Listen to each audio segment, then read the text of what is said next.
에스더서의 마지막 시간입니다. 여러분 그동안 고생 많으셨어요. 에스더 이제 저도 다음 주부터 이제 또 본문이 고민될 것 같은데, 강해 설교를 쭉 진행하면서 오늘 에스더서를 마지막으로 장식을 하려고 합니다. 그 마지막은 십자가입니다. 십자가. 왜 우리가 에스더서를 읽으면 예수님을 생각해야 되냐, 왜 십자가를 고민해야 되냐를 보았으면 좋겠습니다.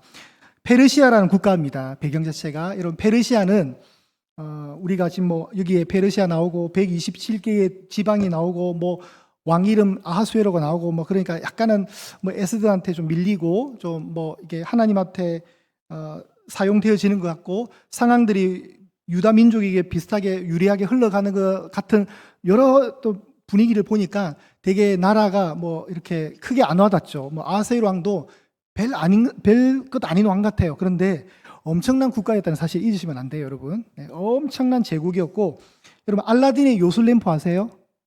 이게 문지르면 뭐 지니가 나오고 그러잖아요. 그게 다 페르시아 이야기예요. 여러분 우리가 숫자 1, 2, 3, 4, 5, 6, 7, 8, 9 이렇게 얘기하잖아요. 그게 어느 나라에서 만든 거예요? 옛날에는 그런 숫자 개념이 없었단 말이에요. 그 1, 2, 3, 4, 5, 6, 7, 8을 표기하는 그게 페르시아에서 나온 거예요. 별로 안 놀라시는데 그렇다니까요, 여러분. 그런 국가예요, 국가. 되게 대단한 문명 국가였단 말이죠. 그 문명 국가에 유다 포로민이 가서 뭐 인생 역전 성공 신화를 이뤘다. 그거 얘기하는 게 아니에요, 에스더서는.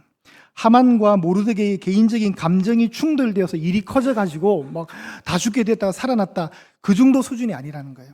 우리가 기억해야 될 것은 영적 불임절입니다. 영적 불임절.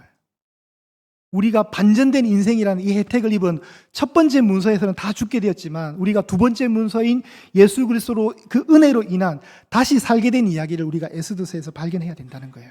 우리의 영적 불임절을 찾아가자는 겁니다. 예수님이 요한복음 5장에 보면 아주 독특한 말씀을 하세요. 저는 이 독특한 말씀이 굉장히 사랑스럽습니다. 너무나도 저는 이 본문의 이 구절을 좋아합니다. 요한복음 5장 39절을 여러분이 다 찾아보셨으면 좋겠어요. 한번 찾아보실까요? 38년 된 병자를 예수님이 안식일 날 고치는 베데스다 연못 사건이 배경이 되고요. 그 사건 속에 유대인들이 예수님께 왜 하필이면 안식일에 병자를 고치냐 이러면서 시비를 걸면서 대화가 이어져 가요. 그 대화가 이어져 가면서 18절을 잠깐 보시면 유대인이라는 표기가 나오죠. 18절에 그 유대인들에게 19절에 예수께서 그들에게 이르셨다는 거예요. 그러므로 예수께서 그들은 유대인입니다. 유대인. 자, 오늘 찾았던 39절 본문, 너희가 성경에서, 그러면 저 너희는 누구냐면 이 문맥의 흐름상 유대인이 되는 거예요.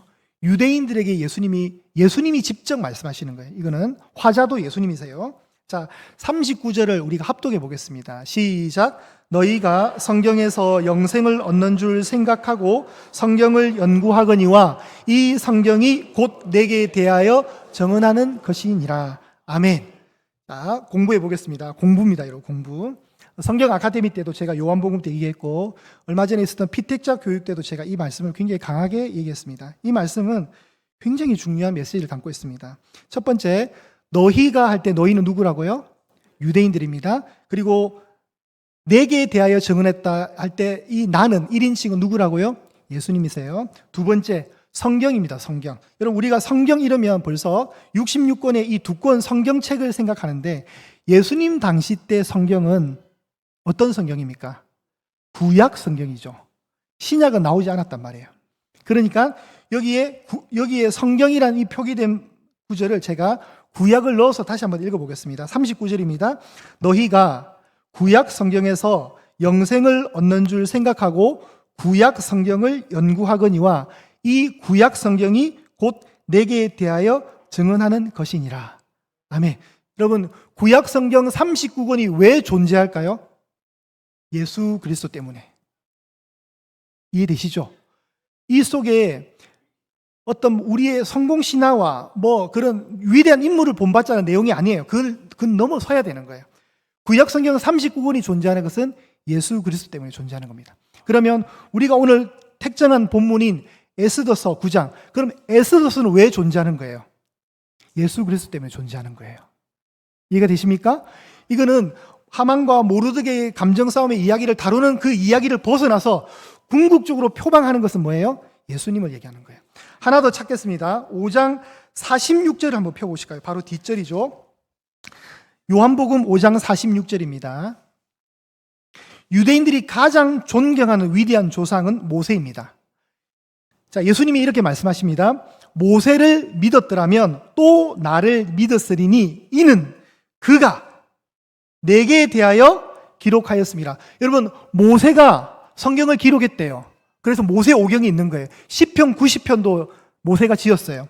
모세가 쓴 5권의 성경책이 있습니다. 창세기. 자, 이렇게 하면 나오셔야 돼요, 여러분. 예, 어느 교회에서 오신지 모르겠지만 정신 바짝 차리시고. 창세기, 출애굽기, 레위기, 민수기, 신명기. 이걸 소위 말하는 모세오경. 모세가 기록했다고 해서 모세오경이라고, 히브리 2글자로는 토라라고 합니다. 이 모세오경을 모세가 적은 거예요. 근데 모세가 이 5권을 기록할 때 누구에 대해서 기록했다고요? 내게 대하여 기록했다. 예수님에 관해서 얘기했다. 여러분, 지금부터 창세기, 출애굽기, 레위기, 민수기, 신명기를 찾아보시면 예수님의 옛자도 나오지 않습니다. 그리스도의 그자도 나오지 않습니다. 안 나와요. 그런데 예수님 뭐라냐면 모세가 나에 대해서 기록했다고 얘기하는 거예요. 그런데 모세는 예수님을 기록한 적이 없어요. 그럼 뭐가 있다는 거예요, 뭐가? 자, 우리가 그걸 한번 보겠습니다. 민수기 21장입니다. 민수기 21장. 이거는 여러분 안 찾으셔도 됩니다. 왜냐하면 화면으로 제공할 겁니다. 자, 제가 좀 길지만 읽어드릴게요. 민수기 21장 4절에서 9절입니다. 잘 들어보십시오. 백성이 호르산에서 출발하여 홍해의 길을 따라 에돔 땅을 우회하려고 하였다가 길로 말미암아 백성의 마음이 상하니라. 백성이 하나님과 모세를 향하여 원망하되 어찌하여 우리를 애굽에서 인도에 내어 이 광야에서 죽게 하는가? 이곳에는 먹을 것도 없고 물도 없도다. 우리 마음이 이 하찮은 음식을 싫어하노라 하매 여호와께서 불뱀들을 백성 중에 보내어 백성을 물게 하심으로 이스라엘 백성 중에 죽은 자가 많은지라. 백성이 모세에게 이르러 말하되 우리가 여호와와 당신을 향하여 원망함으로 범죄하였사오니 여호와께 기도하여 이 뱀들을 우리에게서 떠나게 하소서. 모세가 백성을 위하여 기도하매 여호와께서 모세에게 이르시되 불뱀을 만들어 장대 위에 매달아라. 물린 자마다 그것을 보면 살리라. 모세가 놋뱀을 만들어 장대 위에 다니 뱀에게 물린 자가 놋뱀을 쳐다본즉 모두 살더라. 아멘. 여러분, 이게 어떤 내용인지 아시겠죠? 읽었습니다. 이 안의 내용 중에 불뱀에 물린 이유는 원망 때문에 그래요. 원망. 불평과 악평 때문에. 하나님을 향해서, 모세를 향해서 불평을 한 거예요. 이런 거죠. 우리 홍제동에서 독립문 가려면 그냥 가면 되잖아요. 근데 하나님이 어떻게 인도하냐면 여기서 세금적으로 보내가지고 저기 북악산을 다 돌아가지고 강남 강북 삼성병원으로 해가지고 적십자 병원에 해가지고 이렇게 올라와서 독립문으로 인도한 거예요. 그것도 날씨가 엄청 더운 날. 여러분 기분 좋으시겠어요? 하나님 왜 이렇게 힘들게 우리를 인도하세요? 이거예요. 그래서 4절에 보시면 백성이 호르산에서 출발하여 홍해 길을 따라 에돔 땅을 우회했단 말이에요. 우회한 것 때문에 짜증이 난 거예요. 그러니까 애굽에서 출애굽한 하나님을 그 구원의 은혜를 잊고 불평하는 거예요. 물도 없다, 먹을 것 없다. 너무 화가 난 거예요. 그러니까 하나님이 불뱀들을 출동시켜 주셨어요. 불뱀은 진짜 불이 있는 뱀이 아니에요, 여러분. 불뱀은 독사를 얘기하는 거예요. 그 독사에게 딱 물렸을 때 고열로 인해서 죽게 되는 거예요. 그래서 불뱀이라 부른 거예요. 그 뱀에 물린 거예요. 이제 죽겠다고 이제 사람들이 바둥바둥 아웅 치는 거죠. 우리 살려달라고, 우리 잘못했다고. 그래서 네가 기도해라. 모세 당신이 기도해 주십시오. 우리가 살겠습니다. 자, 모세가 기도하니까 하나님이 모세에게 해답을 주시는 거예요. 장대를 만들어서 놋뱀을 달아라는 거예요. 불뱀을 달아라는 거예요. 자, 그 그림이 있습니다. 첫 번째 올려주세요. 자, 이런 상황입니다. 그러면 모세가 저 놋뱀을 만들어서 장대 위에 달았습니다. 쳐다봐라. 뱀에게 물린 사람들은 쳐다만 봐라. 쳐다만 보면 산다. 그때 두 종류의 인생들이 발생합니다. 첫 번째 인생, 저거 본다고 살게 하면서 끝까지 고집 피우다가 죽어가는 인생들이 있었고, 혹시나 하는 마음에 순종하면서 쳐다보니까 사는 자들이 있다는 거예요. 이게 민수기 21장의 내용입니다. 자, 저 놋은 주석입니다. 성경에 계시록 1장에 보면 예수님이 나타나셔요. 예수님의 발이 빛난 주석과 같다. 예수님이 모습이 형상이 묘사가 되는데 예수님의 발은 마치 빛난 주석과 같았다. 그 말은 예수님이 오실 때 심판의 주로 오신다는 걸 알려주는 거예요. 놋은 주석은 심판의 메시지가 성경에 있습니다. 저 놋은 철사처럼 그냥 쉽게 구겨지는 게 아니에요. 두 가지가 필요해요. 하나는 뜨거운 불에 자꾸 지지면서 망치로 두들겨야 돼요. 그래서 아마 놋뱀을 달아라 할 때, 장대에 달라 할 때 저 놋뱀 만든다고 시간 꽤 걸렸을 거예요. 금방 만드는 거 아니에요. 그 사이에서 죽어 갔겠죠, 사람들은. 그런데 여러분, 저 놋뱀에 달린 자가 앞으로 발생한다는 걸 성경이 알려주는 거예요. 자, 성경의 가장 위대한 성경 구절 중에 하나가 이 구절이에요. 성경을 압축하고 압축해서 한 구절을 뽑으러 갈 때 우리 많은 한국의 사람들이 이 한 구절을 뽑아요. 하나님이 세상을 이처럼 사랑하사 독생자를 주셨으니 이는 그를 믿는 자마다 멸망하지 않고 영생을 얻게 하려 하시. 대충 아시죠? 주소가 어떻게 돼요? 주소가 요한복음, 그렇죠. 요한복음 3장 찾으십시오. 요한복음 3장 16절 나오죠. 그런데 이 구절 앞에를 보셔야 돼요. 앞에를. 이 구절 앞에 가면 이는 그를 믿는 자마다 영생을 얻게 하려 하심이라. 그러면 누구를 믿는다는 누구? 그가 누구예요? 모르는 거예요. 그래서 또 앞절을 가셔야 돼. 그럼 몇 절이에요? 14절. 14절 합독합니다. 시작. 모세가 광야에서 뱀을 든 것 같이 인자도 들려야 하리니. 여러분, 모세가 광야에서 뱀을 든 적이 있어요, 없어요? 모르시겠어요? 좀 전에 있었잖아요. 불뱀. 그죠? 민수기 21장을 얘기하는 거예요. 모세가 광야에서 뱀을 딱 든 것 같이 인자, 예수님이죠? 예수님도 들려야 된대요. 이 뭘 얘기하는 거예요? 십자가 얘기하는 거예요. 십자가 얘기하는 거예요. 그러니까 여러분, 예수님이 직접 민수기 21장을 언급을 하시면서 당신에 대해서 얘기하시는 거예요, 지금. 내가 들려야 된다. 그러면 모세 때처럼 쳐다보면 어떻게 된다는 거예요? 그 십자가에 달린 그 한 사람을 쳐다보면 어떻게 된다는 거예요? 산다는 거죠. 할렐루야. 그런데 예수님을 향해서 또 인생들은 두 종류로 나누는 거예요. 그 예수 본다고 어떻게 살아라고 하는 사람들이 있고, 그 와중에도 소수의 선택받은 사람들은 보드라는 거예요. 그 사람이 누구예요? 저예요, 저. 근데 여러분이 목사님만 그랬는가 보다 이렇게 생각하시면 안 돼. 여러분도 지금 이렇게 해야 되는 거예요. 이렇게. 그게 나예요, 나. 그 믿음 때문에 이 자리에 오신 거잖아요. 우리가 그분을 믿잖아요. 그분을 봤잖아요. 그 십자가에 저주받은 젊은 남자를 본다고 산다는 게 말이 안 되잖아요. 그런데 예수님 직접 말씀하셨어요. 산다고. 사는 정도가 아니라 뭐 한다고요? 영생한다고. 멸망하지 않고 영생한다고. 그러니까 우리가 그분을 봐야 되겠죠.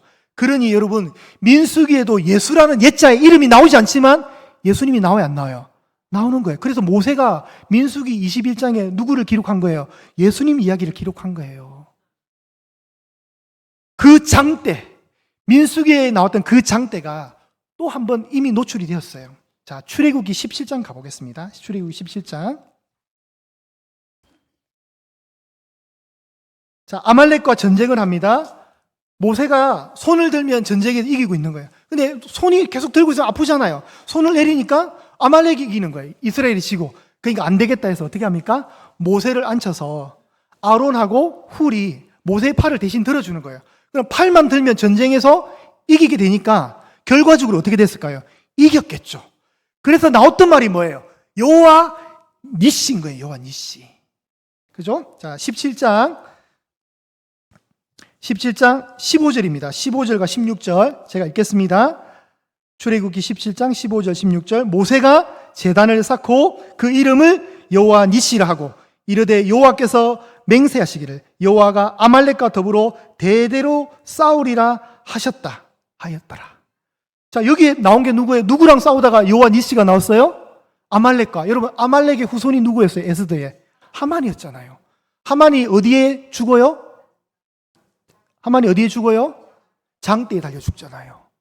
여러분, 연결이 되세요? 연결이 되세요? 자, 여호와 니시 할 때 이 니시 뭐냐면 장대인 거예요. 장대. 실제 발음은 넷시라고 읽어야 돼요. 넷시. 근데 이 넷시가 모음이 빠지니까 한 글자로 딱 줄이면 뭐예요? 닛이 돼요. 닛. 닛은 장대인 거예요. 장대. 이 장대에 우리를 위해서 누가 달려 죽으셨어요? 오늘 우리 찬양대 뭐죠? 우리 때문에 뭐 나왔잖아요. 그죠? 오늘 참 잘 정한 거예요. 진짜. 저하고 합의된 게 없는데 선곡이 너무 탁월했어요. 그 장대. 그러니 여러분, 구약의 내용들은 전부 다 누구를 계속 비춰주고 있는 거예요? 예수. 하나님이 범죄한 인간들 향해서 해법을 제시해 주셨어요. 그게 창세기 3장 15절이에요. 여자의 후손. 그 여자의 후손을 보내주겠다는 거예요. 근데 그 여자의 후손을 설명할 길이 없어요. 설명할 길이 없으니까 하나님이 구약에서 여러 사건과 인물과 어떤 이벤트 속에서 예수님을 예쁘게 비밀스럽게 포장을 하는 거예요. 포장을 해가지고 보석한 밤에 딱 넣어가 열쇠로 잠궈버렸어요. 그러니까 안 보여요. 구약 성경에 예수님이 있다는데 모르겠는 거예요. 그런데 십자가 사건을 통과한 모든 구속의 은혜 받은 백성들은 이제 십자가가 그 자물쇠의 열쇠가 돼가지고 그 자물쇠의 열쇠를 통해서 딱 뚜껑을 여니까 이 보화 상자에 전부 다 예수님 십자가 이름만 나오고 있는 거예요. 그게 구약이에요. 그러니 여러분, 에스더서의 이야기는 에스더의 이야기로 끝나면 안 되는 거예요. 우리가 지향해야 되는 것은 십자가인 거예요. 잇. 하만이 죽었어요. 왜 죽었어요? 자기 죄 때문에 죽은 거예요. 맞죠? 근데 원래 누가 죽어야 돼요? 우리가 죽는 자리예요. 우리를 대표하는 모르드게가 죽는 자리예요. 그런데 하나님이 첫 번째 문서를 무기력하게 만드셔가지고 우리를 살려주신 거예요. 하만은 인간 악을 상징하는 대표적인 인물이에요. 인간의 악을 상징하는 하만이 장대의 닛에 매달려서 죽었어요. 그럼 이 사건으로 끝나는 게 아니에요. 아, 신약에서 누군가가 죽으시는구나. 누군가가 장대에 매달려 죽으시는구나. 성경은 그걸 비밀스럽게 숨겨놓은 거예요. 에스더서 속에. 민수기 21장 속에서 숨겨놓은 거예요. 출애굽기 17장 속에 여호와 니시를 숨겨놓은 거예요. 출애굽기 17장에서 그 여호와 니시를 통해서 아말렉을 진멸했듯이 다시 역사가 흘러서 시간 속에서 시간이 흘렀습니다. 우리 좀 전에 우리 당회할 때 우리 진기정 장로님이 역사는 반복된다는 우리 이런 흐름들 속에 시간과 인물만 바뀌고 늘 반복된대. 그 말 맞으시죠, 장로님? 네. 똑같아요, 여러분. 출애굽기 17장의 이야기가 에스더에서 그대로 나오는 거예요. 그래서 에스더서에서 아말렉의 후손이 하만이 또 장대에 달려 죽는 여호와 니시 사건이 또 터지는 거예요. 그리고 이게 시간이 지나서 2000년 전에 하늘을 뚫고 하나님의 생명의 특사로 오셨던 그의 아들 예수께서 오셔서 장대에 매달려서 죽으신 거예요. 그런데 그 죽으심은 그냥 죽는 것으로 끝난 것이 아니라 우리를 살리는 죽음이 되는 거예요. 그게 닛이에요. 닛. 장대, 십자가란 말이에요. 여러분, 그래서 구약은 항상 예수님을 염두하시고 보셔야 되는 훈련들을 많이 하셔야 돼요. 구약의 이야기는 그냥 뭐 위대한 아브라함의 믿음, 이삭의 믿음, 모세의 영웅담 이런 거 아니에요. 그것도 맞지만 그 너머에 누가 계시는을, 예수님이 계심을, 그분의 십자가의 이야기가 흘러온다는 사실을 보셔야 되는 거예요. 그걸 직접 예수님이 하셨으니까 모세가 나에 대해서 기록했다. 모든 성경은 내게 대하여 증언한다. 그래서 이 말씀은 위대할 수밖에 없는 거예요. 십자가는 구원입니다. 십자가는 예수 그리스도의 은혜를 상징하는 거예요. 근데 여러분, 우리 교단에 십자가가 있습니까? 없습니까? 본당 안에? 어느 순간 없어졌죠. 발견하셨어요? 통합적 교단 감리교 가보세요. 십자가 반드시 있습니다. 근데 우리 교단은 십자가를 뺐어요. 왜 뺐을까요? 이 십자가가 구원의 은혜와 능력이 아니라 내 소원 성취하는 부적처럼 여기는 분들이 많이 생기더라는 거예요. 영화 보디가드 아세요? 엔다 하면서 그 뭐 나누는 노래 있잖아요. 웬 다이아 하면서 뭐 이렇게 워드플레이 하면서, 그게 보면 어떤 장면이 나오냐면 주인공이 여자 주인공한테 이런 십자가를 딱 줘요. 이게 너를 지켜줄 거다 이런 거예요. 저는 그게 되게 은혜롭게 받았거든요. 그때 신앙 없을 때 이 십자가 지켜주는구나. 그게 틀린 거예요. 그런 건 안 되는 거예요. 제가 직전 교회에서 부천에서 사역할 때 한 분이 교회를 다니기 시작하셨는데, 이분이 예전에 불교 신자였나 봐요. 본당 2층에만 딱 오시면 그냥 안 들어오시고 항상 항상 본당 정면을 향해서 탁 저 문이 열리면 제가 어르신 그거 안 해도 된다고. 근데 이분은 뭔가 하고 싶은 거예요. 뭔가 하나님께 나 오늘 왔으니까 잘 부탁드린다는 뭔가 좀 그런 뉘앙스 같아요. 초신자니까 뭘 하면 안 되죠. 근데 이제 신앙이 익으면 그 행동이 별로 유익하지 않다는 걸 스스로 깨닫게 되겠죠. 우리 안에 십자가는 마치 부적처럼 사용될 때가 많아요. 여러분 차에 십자가 걸어 놓으신 분들 있죠? 책망하는 건 아니에요. 근데 마치 그걸 달아놓으면 오늘 하루도 하나님 나를 지켜주겠지. 그런 식으로 사용되는 게 아니에요. 심지어는 목걸이 하고 계신 분들 뭐 정지하는 거 아닙니다. 간혹 힘들 때마다 이 탁 십자가 목걸이 누르면 하나님 힘 주세요, 힘 주세요. 그런 식으로 사용해라고 십자가 준 거 아니에요. 십자가는 우리가 죄인이라는 걸 폭로되는 자리예요. 십자가는 하나님의 정의, 다 죽는 존재들을 죽이신 거예요. 아들을 대신해서. 우리가 죽어야 되는데 아들을 보내셔서 죽인 거예요. 그래서 하나님의 정의와 공의가 실현된 자리이자 하나님의 사랑이 실현된 자리예요. 하나님의 공의와 사랑이 만나서 이루어진 게 십자가란 말이에요. 그런 십자가를 우리가 부적처럼 사용하는 것은 굉장히 바보 같은 짓인 거예요. 그렇게 주라고 본 게 아니에요. 그 십자가 속에서 그 십자가를 볼 때마다 여러분이 탄식하라는 거예요. 하나님, 내가 죽어야 되는데 아들 예수님이 죽으셨군요. 나는 죄인입니다. 그걸 잊지 않겠습니다. 그리고 나를 구원해 주셔서 감사합니다. 여러분이 죄인됨의 탄식과 은혜에 감격하는 자리로 오시라고 십자가가 주어진 거예요. 그게 닛이에요, 닛. 그게 닛이에요. 이제 여러분, 우리 삶에 이제 이 은혜의 간격을 놓치면 안 돼요. 우리의 영적 불임절이 뭐예요? 이 불임절날 해야 됐던 게 뭐예요? 잔치하는 것. 그 다음, 선물 주고받는 것. 그리고 뭐예요? 가난한 자에게 손을 베푸는 것. 이게 십자가 닛으로 인해서 선택받은 우리가 앞으로 해야 될 우리의 삶의 방향성인 거예요. 그래서 너무 여러분 악착같이 살지 마십시오. 좀 느슨하게 힘 빼십시오. 막 이마트 가서 뭐 통닭 한 마리에 9,800원인데 오늘만 2,000원 한다 얘가 막 100명 선착순 애가 악착같이 줄 서서 가지 마시고 그냥 9,900원 내고 사 드세요 그냥. 그리고 내가 100명 중에 99번째로 갔다. 휴, 다행이다. 하나님 오늘 은혜 주셨다. 좋은데 누가 옆에서 참 딱하게 생기신 분이 오셨으면 그냥 비켜주는 양보, 넉넉함. 아멘 하신 분에게 크신 하나님의 은혜가 저렇게 순종해 주시면 내가 이거 어떻게 새벽처럼 온 시간이다 이러면서 막 내가 이거 남편 밥도 안 차려주고 내가 지금 오늘 이 이벤트에 오려고 내가 그 100명의 줄 서다 은혜 받지 마시고 뒤에 누군가가 있으면 양보해 줄 수 있는 마음, 그런 기독교인으로 살아가십시오. 우리는 너무 큰 선물을 받아서 그런 하찮은 선물에 그 통닭 2,000원 그거 안 해도 돼요. 그 괜찮아요. 여러분. 안 죽어요. 안 죽어. 그냥 9,900원 사 드시면 돼요. 그렇게 너무 막 피땀 흘려 사지 마십시오, 여러분.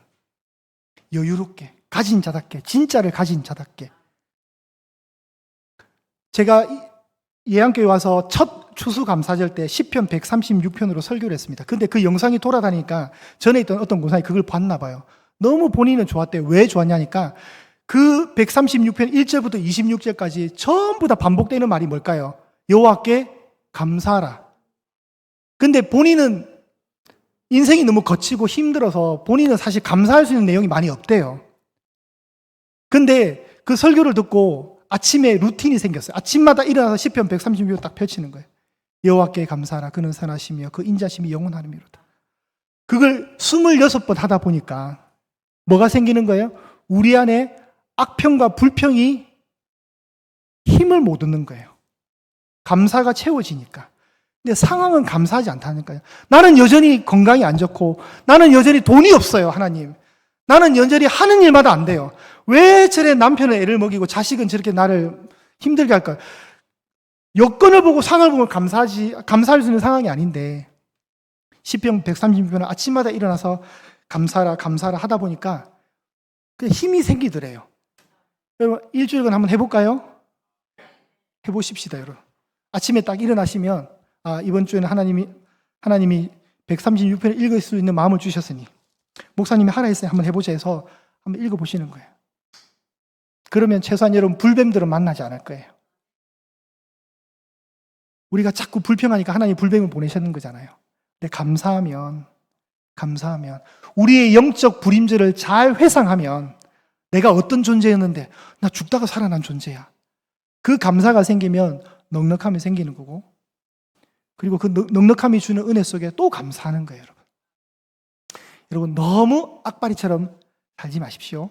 그렇게 안 살아도 하나님은 충분히 여러분을 선하게 인도하십니다. 여러분, 우리의 영적 불임절 잘 기억하시면서 나의 닛, 나의 십자가, 그 십자가를 날마다 보실 때마다 예수님 생각하시고 내가 죄인 되었음을 인정하시고, 그런데 이 죄인이 영원히 살게 되었구나 감사하시면서 살아가는 은혜 놓치지 마시고, 이 한 주도 여러분의 남은 날의 모든 일평생의 시간들도 그렇게 채워질 수 있기를 축복합니다. 우리가 교동문을 읽었는데 그 교동문 끝에 우리 영광의 왕이 누구시냐, 전쟁에 능한 여호와시다, 그 말을 했거든요. 우리가 기억나세요? 하나님은 정말 여러분을 위해서 대신 싸우시는 전쟁에 능하신 분이세요. 자, 첫 번째 그림 한번 올려주시고, 세 번째 그림 올려주시고 제가 마무리하겠습니다. 여러분이 처해 있는 상황은 늘 골리앗과 다윗과의 싸움 같은 현장이에요. 늘 거친 세상을 상징하는 골리앗이 여러분 눈앞에 늘 있어요. 에스더서에도 저 골리앗은 하만이었어요. 그런데 중간 그림을 잘 보십시오. 그 다음 그림, 다윗 위에 누가 있어요? 여호와의 사자가 있어요. 하나님의 임재가 있단 말이에요. 전쟁에 능한 여호와는 여러분을 향하십니다. 그리고 결말은 어떻게 되시냐? 좀 잔인한 장면 같지만 다윗이 칼로 골리앗의 머리를 상하게, 그건 저 장면은 여러분 창세기 3장 15절의 성취예요. 여자의 후손이 너의 머리를 상하게 할 것이다. 그 여자의 후손으로 역사 속에 대표된 사람이 다윗이었거든요. 다윗을 통해서 이기는 거예요. 저 머리 든 저 승리는 우리가 마지막 날에 누리게 될 감격이에요. 잔인함으로 보시지 마시고 승리의 관점에서 보십시오. 전쟁에 능하신 여호와께서 여러분을 이기게 하실 겁니다. 십자가 붙으시고 나갈 때 우리는 승리할 것을 믿고 이 한 주도 그렇게 살아가실 수 있기를 축복합니다.